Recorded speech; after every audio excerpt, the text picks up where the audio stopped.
Well, there it is. It's Thursday afternoon, April 24th, 2025. And there is a proposed piece to be added to the DMV, miscellaneous DMV bill. And Representative Pouch is the sponsor and our Ledge Council wrote the language. And together we're going to hear from one or both of you on what it is you're proposing and what you'd like to see added to the DMV bill. That sound about right? All righty. Welcome back to committee, Damien. It's all yours. Great. Thank you. For the record, I'm Damien Leonard from the Office of Legislative Counsel. Of course, while we were leading up to committee, I didn't actually enter the Zoom meeting, so I'll do that now while I fill the airtime. All the stalling I was doing was for nothing? Yeah, I'm hitting that point in the session, folks. Is this online or not? Oh, yeah. Yeah, we're on. No. The document. Oh, yeah, it is. I didn't see it. It's on Okay. the committee page. Yeah, I Because couldn't. you can't. For today or? Yesterday. It was yesterday. Oh, yesterday. Yeah. I'll change it so it comes up for No, today. that's, I mean, well. That's fine. It's in order. Okay. Well, see, that was good filler, folks. Now I'm caught up. Although once Cam lets me into the Zoom meeting, I'm caught up. Great.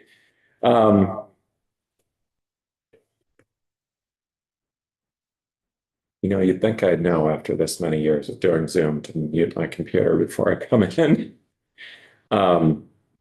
Okay, so let me share my screen and we will go through the memo. Right. There it is. Memo, it's proposed section. So this would add 3 new sections to the motor vehicle bill. So the first section is updating the statute that governs the operation of bicycles on roadways and bike paths. The initial changes are just formatting changes. It's just to make things consistent. And this is really so that when we get to statutory review this summer, my editors don't tell me that I have to put in a technical corrections bill for everything that I did this year. So just bear with me. Saving me work next year. And then that gets us to subsection C, which is basically it governs what you do when you get to a traffic control device or a traffic control signal. In other words, a stop sign or a stoplight. And so bicycle is required to follow all traffic control devices and traffic control signals. And if we stop there, you have your current law. So Wait, what page are we on, David? I'm sorry, this is going to be on page 2. And I can't, this is on yesterday? It's on yesterday's. It's Updated today. So if oh. you refresh Oh, the it's up, committee page okay, for because today, I it'll be couldn't, up. they told me the page didn't exist. yeah, it's called the Pouch Amendment. Yeah, that's what I Okay, thought. All right, all right. That should pretty much do it. We can move on. All right. Yeah, right? That is the kind of weight you Okay. carry in my book right there. Yes, Thank you sir. very much. And our next guest will be the head of the program. All those in favor?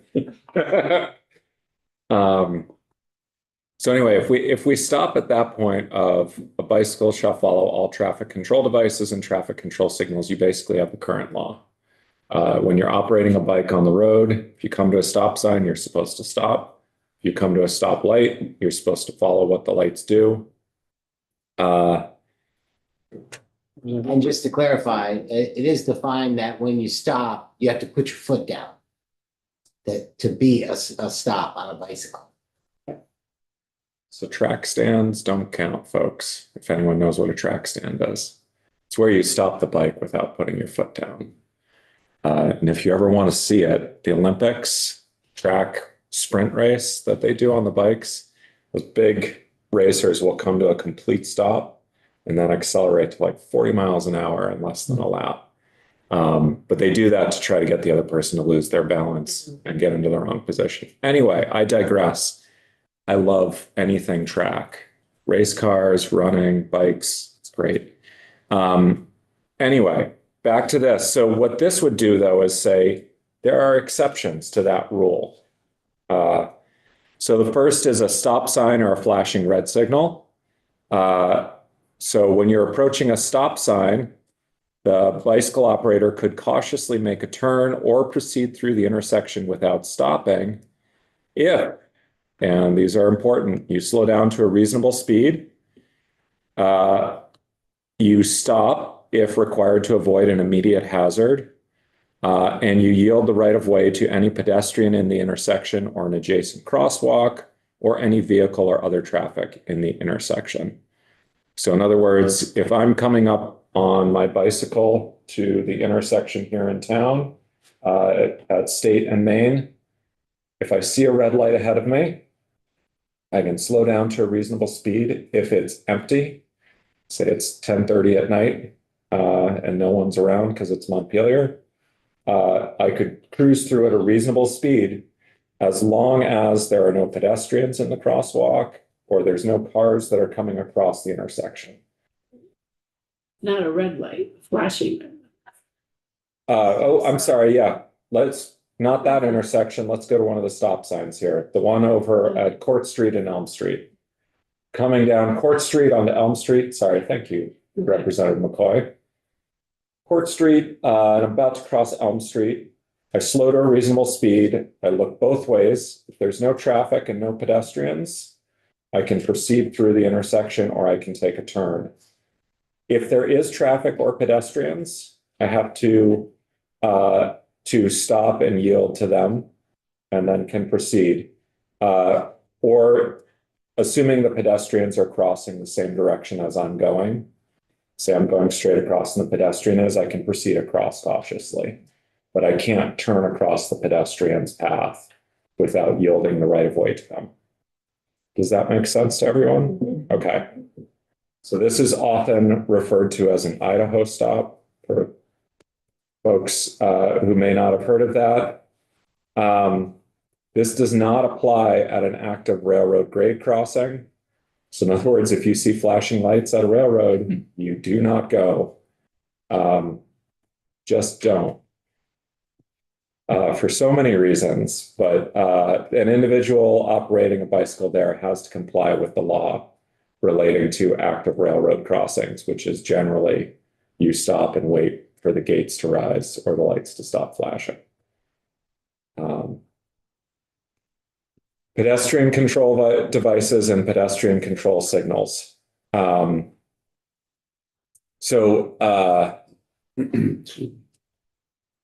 With these here, what this is basically providing is that an individual operating a bicycle that's facing the walk signal. So now we go to State and Main. If I come up to that intersection, and State and Main is funny because they've got the sort of, I forget what you call that, the herd crossings, where everyone crosses at once. But in that case, what I can do is I can proceed across the intersection, provided that I yield the right of way to any pedestrians or vehicles that are already in the intersection. If there are vehicles that are crossing the intersection still, they've run the red light, I should yield to them. I need to yield to them. Also pedestrians. I can't just blast through a crowd of pedestrians crossing. I need to proceed slowly and let them go and then can go across. But I can cross with the walk signal under this language here, or I could if this language passed. And you correct me, and you could also push the button to Yes. get access to get across the busy intersection. Yes, you could. And the difference between this and current law is under current law, as a bicyclist, I could still ride up and dismount and push the button and walk across. This is allowing bicyclists to push the button and ride across. So that's the difference here. Let's see. Are there other questions on that? I was curious why all this is important. I'll be honest with you, if I'm out riding my bicycle, I come up to a stop sign or a red light, no matter what, and I don't see anybody around, I'm going across anyways. I just don't know where, I just To be honest with you, I don't, what's the reason for it? I'm sorry, I'm not being, I'm not trying to be smart. I just was curious as to what this is supposed to mean. And in this case, because you're also the presenter, other than making you get up and walk over there, you can, Yeah, you're answering as the presenter of I the was- section, I so was it is appropriate in I this was- case. hoping we'd go through the bill, the rest of the bill, and then No, I'm fine with it. Yeah. give some reasonings or examples. So that's a very good question, but let's go through it and then I'll talk Yeah. about that. Okay. So the next definition piece that's actually new here, and not just a sort of formatting piece, is defining flashing red signal. It's pretty straightforward. A traffic control signal where the red lens is illuminated with intermittent flashes. An immediate hazard. This is a more important definition. That means a vehicle approaching an intersection at a proximity and rate of speed that is sufficient to indicate to a reasonable individual that there is a danger of collision or accident if the individual enters the intersection. In other words, if you as a reasonable person would see the rate at which the car is approaching the intersection and say, there's a good chance I'm not going to be able to get across the intersection without them hitting the brakes or hitting me, then that constitutes an immediate hazard. So that's basically what that means is if you as a reasonable person were to get to the intersection and say, I can't get across at a reasonable speed, and we're not saying sprint for it, at a reasonable speed without either running the risk that they're going to clip me while I'm crossing the intersection, or they're going to have to hit the brakes to avoid me, or take other, swerve the car around me, something like that, that's an immediate hazard. And that's when you have to yield the right of way to that vehicle in the intersection. So does that make sense? You basically at that point need to stop. And I can see from the look on your face that says, yeah, it's common sense. You should stop when there is an immediate hazard. And that is kind of, with this piece here, that's basically what it's saying is, when there's a hazard in the approaching the intersection for you, don't go, stop. Unless you're wearing a helmet. Even then. All right, the second section here is a section on bicycle control signals. I don't think we have too many of these in Vermont. We could at some point in the future. They certainly have them in places like Montreal and some of the bigger cities. And a lot of times you'll see these along bike paths or bike lanes. And particularly if they want to control traffic at an intersection where there's a well-traveled bike lane, you'll have car signals and bike signals, and they will work together. So in other words, the cars won't turn across the bikers, etc.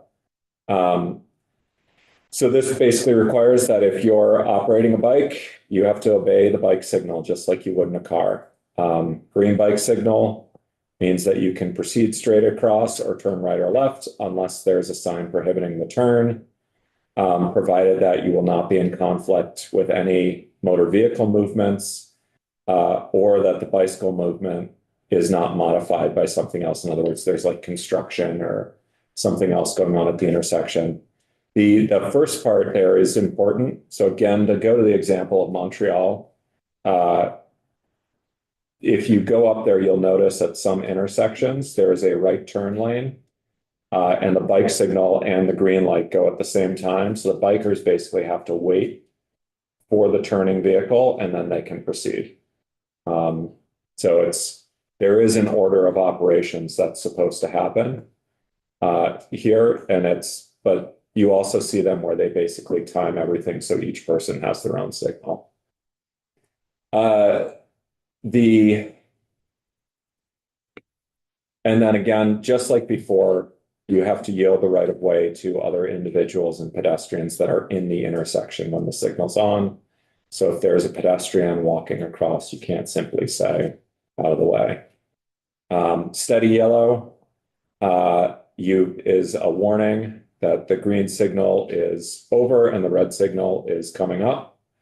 In other words, get ready to stop. And the red signal means that you have to stop. So this is just like driving a car. Let's see. And then the difference here, though, except when a sign is in place prohibiting a turn, so B, so unless there's a no turn on red sign for bikes, an individual operating a bicycle may cautiously enter the intersection to turn right, or after stopping, if it's a one-way street, you can then turn left onto the one-way street. So in other words, if you have a one-way street that goes right to left, that's not a right turn, that's a turn across. And so at that point, you have to stop, make sure there isn't an immediate hazard coming, and then you can go across and access. And then if you're making that turn to the left, you again have to yield the right of way to pedestrians or other vehicles that are already in the intersection. And you should not take a right turn if it's a red arrow signal, just like in a car. The last piece here is, and again, this is not something that we have a lot of in Vermont, but it's conceivable. If you're operating a bicycle that is to the left of adjacent motor vehicle traffic, we do have a bike lane that's pretty close to the State House where it goes to the left of motor vehicle traffic. So it's the bridge over by the high school here. There are 2 lanes, and then the bike lane goes up the middle. So if you're in that bike lane and you're to the left of motor vehicle traffic, you cannot turn right across that motor vehicle traffic. Again, this is a pretty common sense rule. And then I guess I'm allowed to editorialize like that. And then if you're operating to the right of adjacent motor vehicle traffic, you can't turn left when facing a steady red signal across that traffic as well. So those are the provisions there with respect to the bike signals. And then at the stop or yield intersections, this is existing law, and all we're doing is adding a cross-reference to the new bike provisions. So the bike provisions apply when you're coming up to a flashing red light or a stop sign or bike signals, and also with respect to the pedestrian signals. And then there would be Section 47 is education and outreach by next April 1. So the Commissioner of Motor Vehicles and of Public Safety consulting with stakeholders representing bicyclists, pedestrians, municipalities, and law enforcement agencies, putting together materials to educate people about the new rules. And it has to be both written and graphical materials. And the graphical materials piece here is probably fairly important because a lot of this, when you read the words, it's hard to picture it, but it's really easy if you have a picture of a car and a bike and an intersection and arrows telling you where you can and can't go. And then Section 48 is a report by January 1, 2027 from the Commissioners of Motor Vehicles and Public Safety regarding the implementation and whether the rate of bicycle crashes has increased or decreased in comparison to the preceding 3 calendar years. One thing I want to note with this section is it's 6 months after implementation. You may want to do a longer look at whether crashes have increased or decreased. So if you move this language forward, you may want to consider, requiring an oral update or something like that each year in January for a couple of years, just to, see if this is creating problems or not. Although I also imagine this is something where you hear from your constituents if they start having problems in your districts with a certain intersection and how things are working. So the effective dates here, this is amending the effective date section in the motor vehicle bill. So you'll see the mention of window tinting. So July 1, 27 for the, and that is a typo. Yep, that is a typo in there. It should be July 1, 26 for the implementation of these sections. So I apologize for that. And then window, same day as the window tinting. So So which one's incorrect? the 27 deadline Should be 26. should be 26 unless you wanted to push it out even further, but it should be next July, not 2 years, I don't think. And I would defer to Representative Pouch if he wants to correct me on that, but I think it was, What we talked yeah, about. I think that was just a typo that happened when I was putting this together. That's it on that. I'll take this down and let you discuss. Oh, I may have to run down to the Senate here.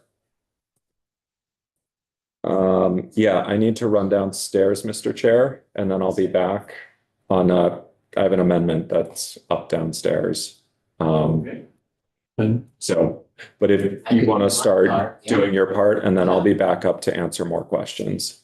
Does that work? I'm sorry about this. that's all right. We They ran- scheduled this multiple times. It would only make sense that there be a delay in the piece. They ran an hour long and I'm the only thing on their agenda this afternoon, so on the Senate floor. So apologize for that.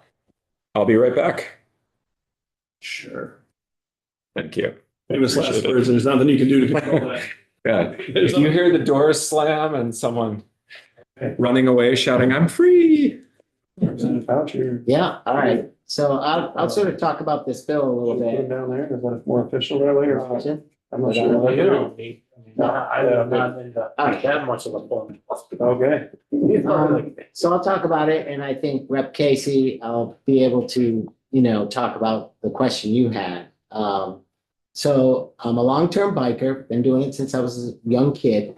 And I will say, that maybe not as a teenager, but as I got older, I always followed the rules, always. And that's true. So when I came to a stop sign, even nobody there, I stopped. Red light, stop. And the reason is I've also encountered aggressive drivers as a bicyclist. And sort of my thought was, I don't want drivers to become more aggressive and get mad at me, you know, seeing me doing things. So that was my hope that, hey, this will, you know, show that I'm following the rules. Sort of keeping the peace. And when I first learned about the Idaho stop 3 or 4 years ago, just before I came here, I was like, I don't know about that. That's going to make drivers mad that, hey, you don't have to stop. But over the last 3 years, sort of reconsidered it as I'm riding my bike and doing my thing on my bike. I started to see, wait a minute, this can add to safety. As I came to busy intersections, I was like, it would be good to go push the button and use the crosswalk or cross with the people to clear the intersection.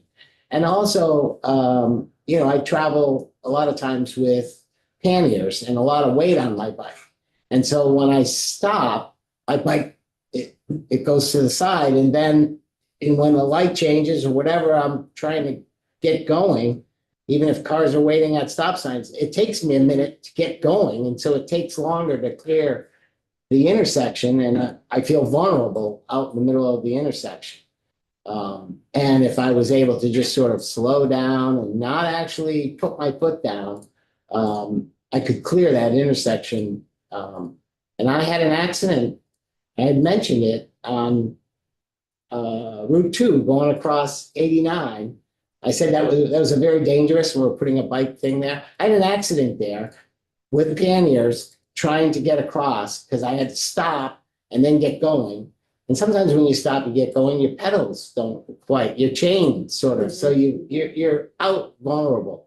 So after the last 3 years, I started to think, you know, this is a safety.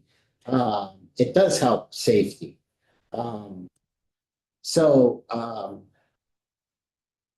I think that if we move forward with this, the education is a key piece. And we'll want to bring in the AOT, and they're willing to come in and talk about their program on how they would go forward with education.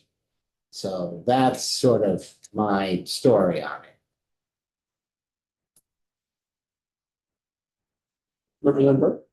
I've been the same way. I always stop at a stop sign, even if nobody's there, because you're trying to educate motorists that bicyclists are supposed to follow the same rules.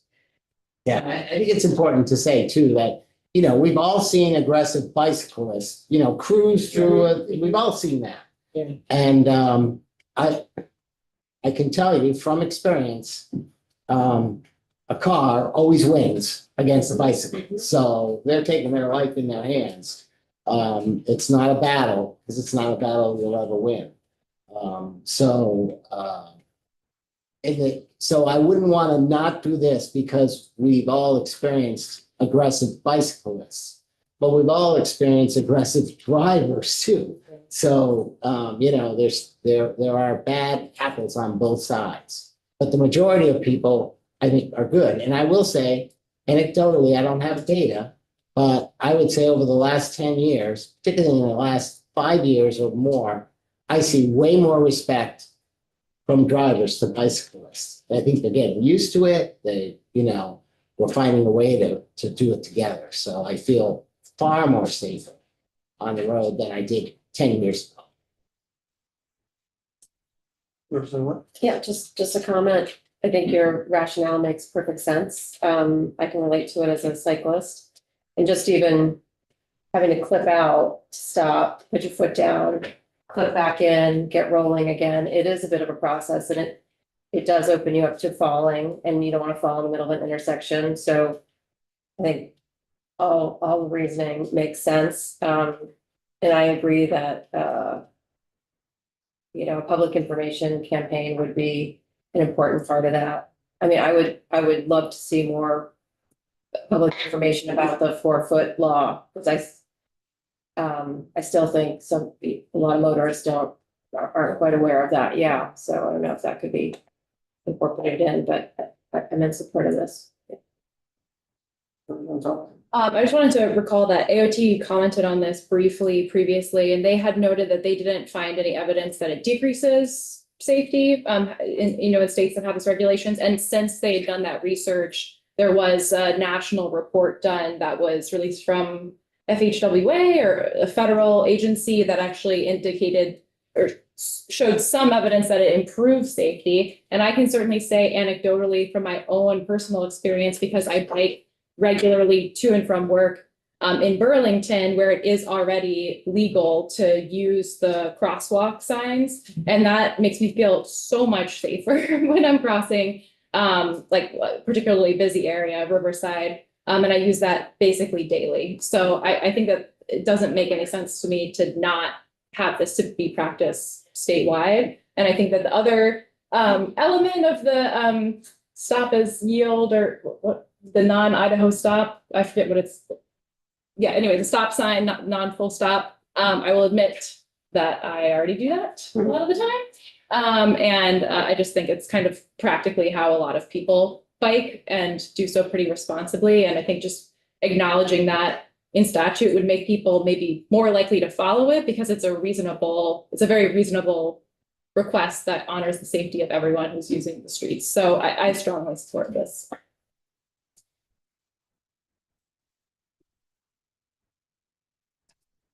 Anybody else? So, I guess Jamie's not gonna be back right away. I can ask my question that I had for Damien to Representative Pouch, which was just that I thought that there was a piece that we had skipped over.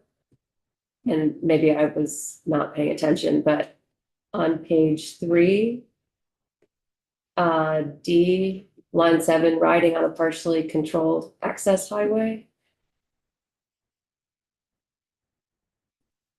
Bicycles may be operated on the shoulders of partially controlled access. I'm not sure what a partially Well, controlled that's- access highway. We haven't actually changed it other than he's added this statement. Oh, right. Right, riding on a partially. So he's controlled just given it access a highway. title, Okay. that section. Maybe I'll-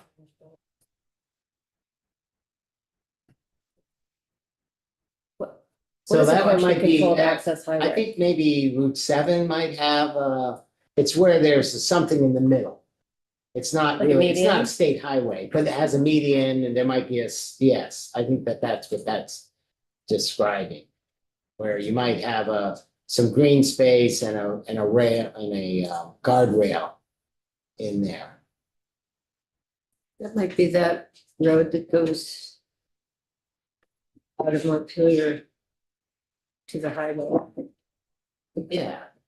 Yeah, I think so. You know, it goes up to National Life, it goes to the Department of Labor. I think that might be that type of road. Representative Keiser, Yeah, thanks. I know we don't allow bicycles and cows and horses on limited access roads. This sounds like we're gonna say it's okay.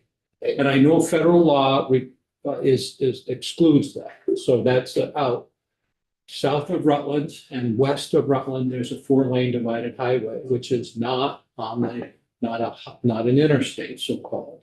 So are you saying that we would allow bicycles on that 4-lane divided highway? I'm saying that D of this, we haven't changed what was already in law. Already in the law? Yes. Yeah. So it would be good to get a good definition of what that example would be. I think that's turning into a controlled highway, really, but. Oh, I agree with you. I wouldn't Yeah. want to see Right. I wouldn't want to see a horse on that. Right. This says Right, there are partially, certain- right. I'm not sure what a partially controlled access highway is. I'm thinking it's one where, you might have a couple like exits and stuff, Well, with but, Route 2, but Route 2 out to the islands. yeah, Partially that, controlled. I would call that. In other words, one. you can't turn left and you can't right, you have to go to the right to come back to the Yeah. other side. Yeah, Perhaps, we can get more clarification on that, but in my mind, a Route 2 might be potentially partially but a Route 4 that you're talking about in Rutland it's gotta be, we're not changing, a controlled. there's no way that we're access gonna highway. do anything to change anything close to that. That is Right. got exits, and even though it's not technically interstate, it's not by the Eisenhower Expressway system, it is absolutely a limited access highway. Representative Thorpe? So, do we have any bicycle control signals areas? I think Or we're gonna have to- anything in the- I don't think so. Yeah, so don't I think think that's kind of confusing to have that in. I I mean, we don't have any. Right, I don't think that we have any bicycle. We have obviously walking signals all over that. yeah, For the most part, I think bicyclists are obeying those walk signals. They come to a stop or they, if there's a red light, they have to follow the red light. And as you know, my husband is absolutely opposed to this and he's ridden from San Diego, California to St. Augustine. He travels all over on his bicycle. He absolutely just. Testifying next week, probably. Yeah, I mean, and the one question goes, ask if a bicyclist has ever been ticketed for going through a stop sign. Have they ever been ticketed for going through a stop sign? I don't think they have. So I think, like you say, when no one's around and you go through you roll through a stop sign. My fear is that the yield, the flashing red light, that bicyclists are gonna think, I can make it. And they're gonna try to go through that intersection because they can, because the law allows them to do that, and there's nobody coming, and they don't see that car.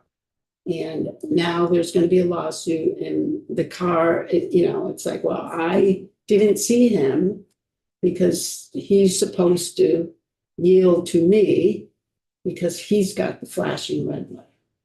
That's my concern in the bill.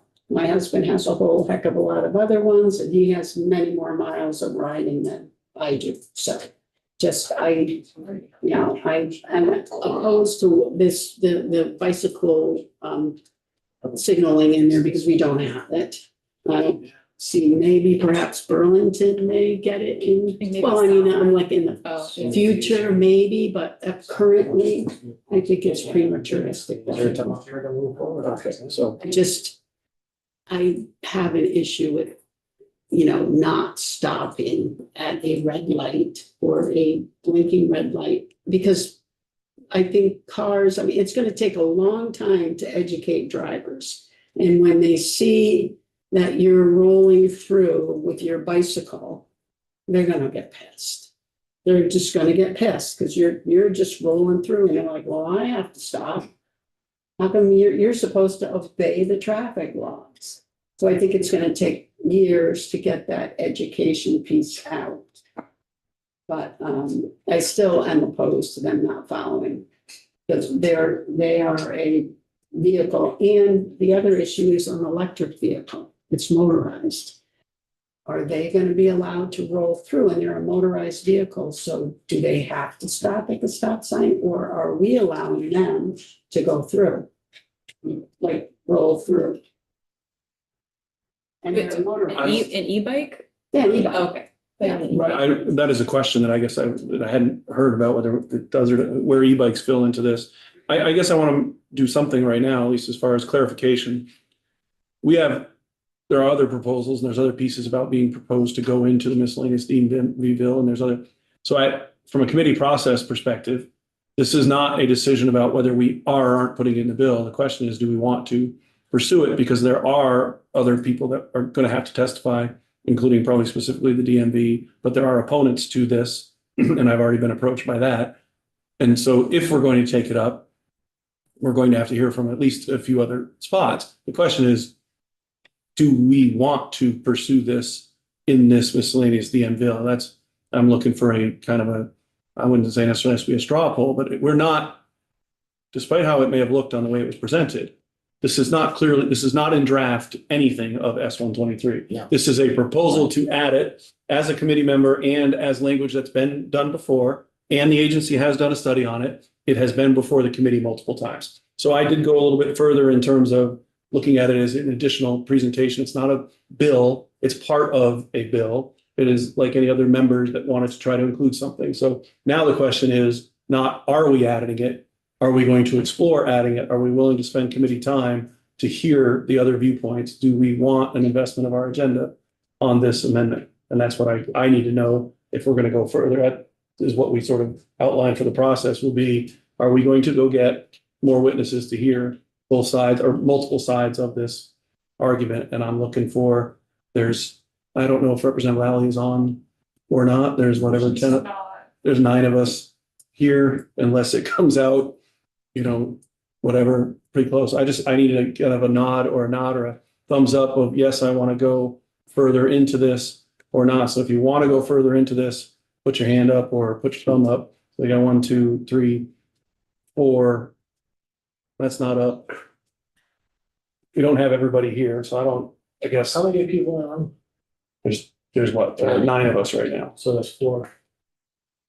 So that's 5. So we're going to then go ahead and we will have to schedule, I guess, another further comment from the agency. You have offered some other people, and I've been approached by this New Horizons or Horizons Bicycle Tour person or not. Yeah. There are other people in the building that want to be heard on this, so we will. Actually, it's just joining.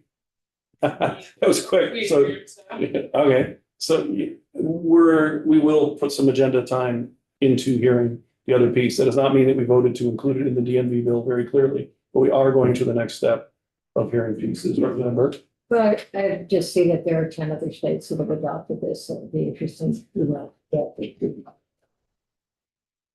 information about how it's worked out. And then probably maybe the League of American Bicyclists or some kind of national bike organization. I guess, not very had the vote, but I guess it would be good to know, our time is obviously extremely limited on this DMV bill when we had to have it out. You mentioned that there's a couple other things that other members want. Can we hear what all those are? Because I'm not sure, I mean. Well, I guess I it would seems be a sort of little unfair random. that way, yeah, I guess. Well, I mean, not that's- fair, but I'm just saying. if What I, we the way don't know. I- the way I've characterized it, it's a little bit unfair because there isn't a big list, at least from Oh, my okay. perspective. Yeah, There was the discussion around IDs, which is already included in the bill, and we Yeah. would be possibly hearing more about that.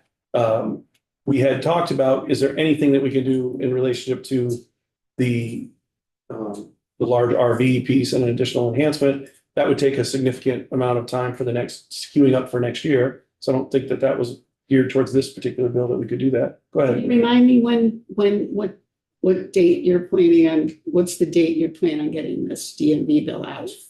May 2nd, isn't it? Well, we would love to. No, I mean, do you have a date? due by May 2nd, but that's may or may not be possible. Originally, we had promised, or we had committed back on May 9th to a date. We have been asked to move it up. I just want to That may or may get a not be sense of possible. how many more days we have to. Yeah, I mean, I guess we can, well, maybe you'll know this. What are the odds we're here May 30th? I heard, I think I keep hearing the 3rd or 4th week in May, so possibility, Yeah. I don't know. I've heard May 30th.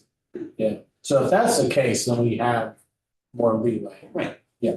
Yes, However, if we make changes and the Senate decides not to meet anymore, Correct. but I we did. may not have a DMV bill at all, which I has did hear happened that the before. budget is, may come to us by next Thursday. May 1, right? Thursday, May 1. And we'll probably suspend rolls if they, I heard they've added a lot more, so they'll probably go to conference right then. So, yeah, Remember, Yeah. if that makes a difference. In terms of priorities, which I wrote to you, I would really like to include the noise bill that we heard, Senator White's bill. Yes, 66, was that it? And, I would, again, you've heard me talk about my constituent, I mean, I agree that doing any potential endorsement for RV, we have to wait till next year. I don't know whether the eye exam, there was a bill that Senator Clarkson put in to have the eye exam at age 80, and I said 70. I don't know if that just might have to wait, if that's too complicated, but those were my 2 priorities. So, but I think you could wait till next year. Those are probably 2 complicated things. Maybe not the vision as much as the RV, but okay. Yes, Since like the example of the noise bill, since it's its own bill, does it have to be rolled into DMV? I don't think it so. does not have to be. Right, so, I mean, we have it on the wall, so it may cross over. Yeah, no, it's making sense. so that might be the best way, I'm guessing, rather than tie up the, tie up the Yeah, DMV to. And there are a couple bills on the wall about inspections. Too. Well, I can say that the amount of effort and time that it takes to change the inspection rules, what I would love to see us do, and I don't know that it's possible, but I'm trying to get some floated feedback on, I think we should take the inspection and require an X number of year review of everything that's come through and everything that it changes in advance of technology, and require at X some number of years that it all be gone through and reviewed and the testimony be taken and public hearing perhaps. And that it's required every, I don't want to throw out a number, but 7, I've heard 5 and 10 and so, but we know that autonomous vehicles are already changing a lot of it. And we deal with one-offs over and over again. And they have the education factor to change is huge to try to educate 1,000 inspections. I'd like to see us consolidate all that into one guarantee that X number of years, anything you have related to inspection is going to get addressed one way or another, positively or negatively, instead of us trying to chase each one. That's what I would like to see us do. I don't know that that's we can't powerful enough, future legislature. but you can pass a requirement that it be reviewed and they can undo it, right? Yeah, they can just notwithstanding, you put it in there, but that's, I totally agree with you, because that's one of the reasons that I don't want to do this tinted window now, and it was my concern, when we passed it in the first place, is setting up this LCAR process for one particular issue.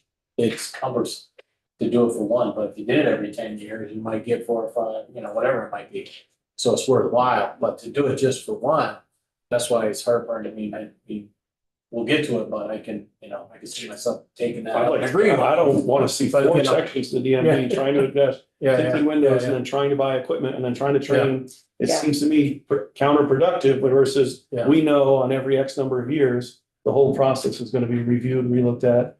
And people will get new consideration on things that have changed in technology and safety and advancements and emissions. They could be more protected. They might be dialed down, they might be updated.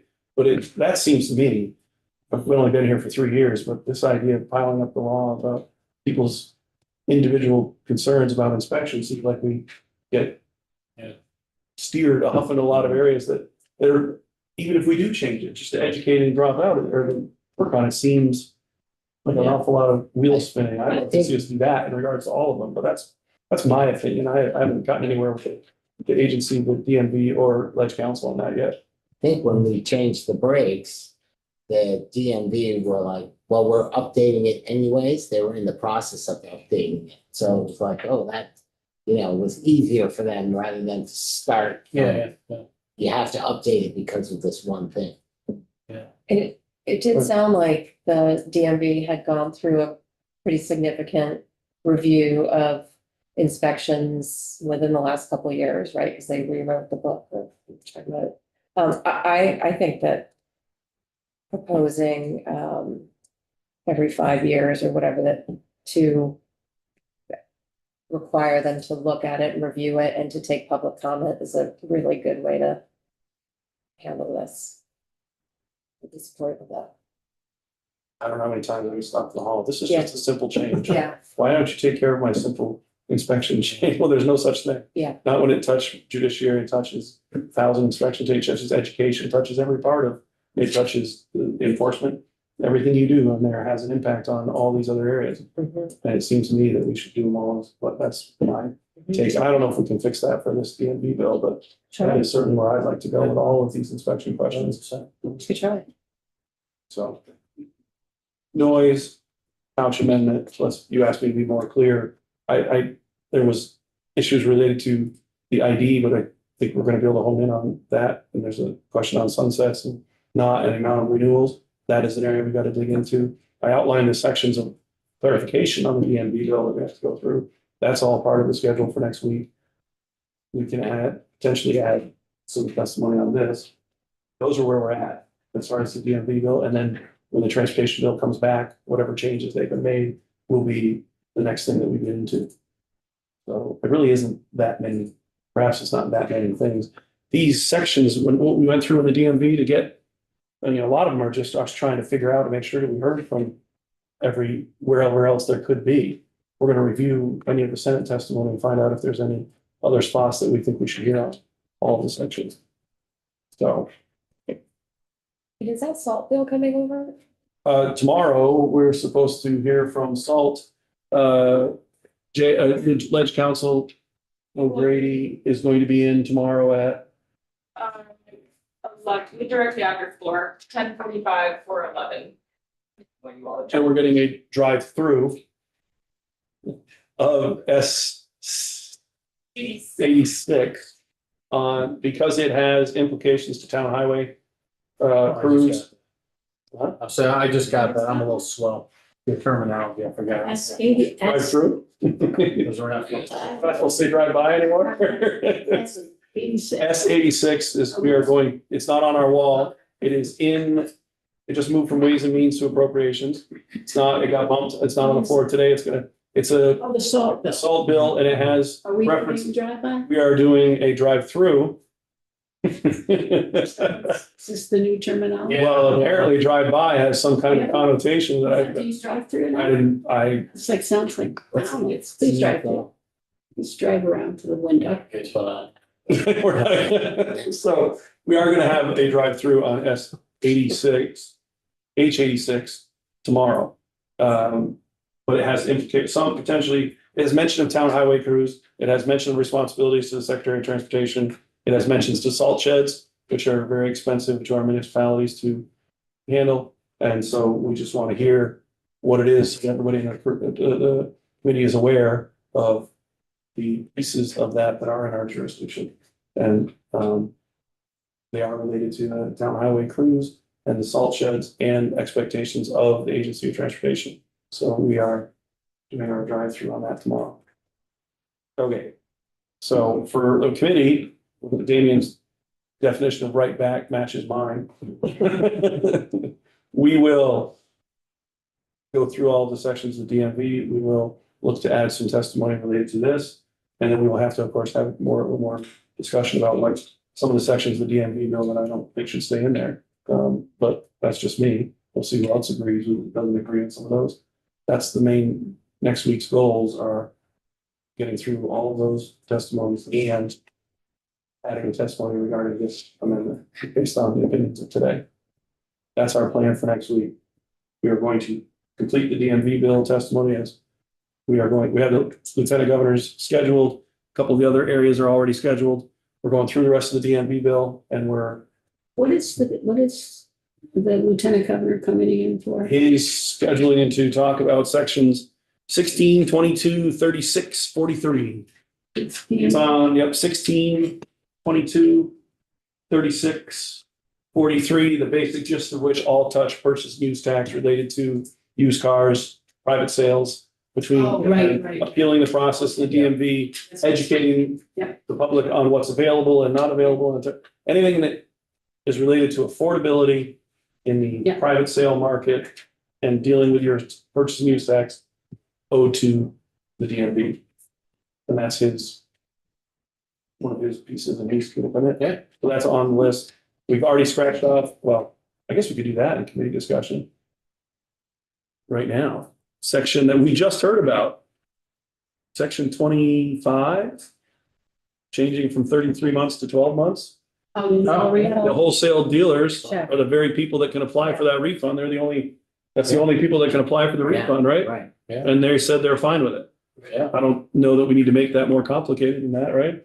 Does anybody think we need to make that more complicated than that? So Yeah. what about school buses? I Like, wanted to hear from VLCT.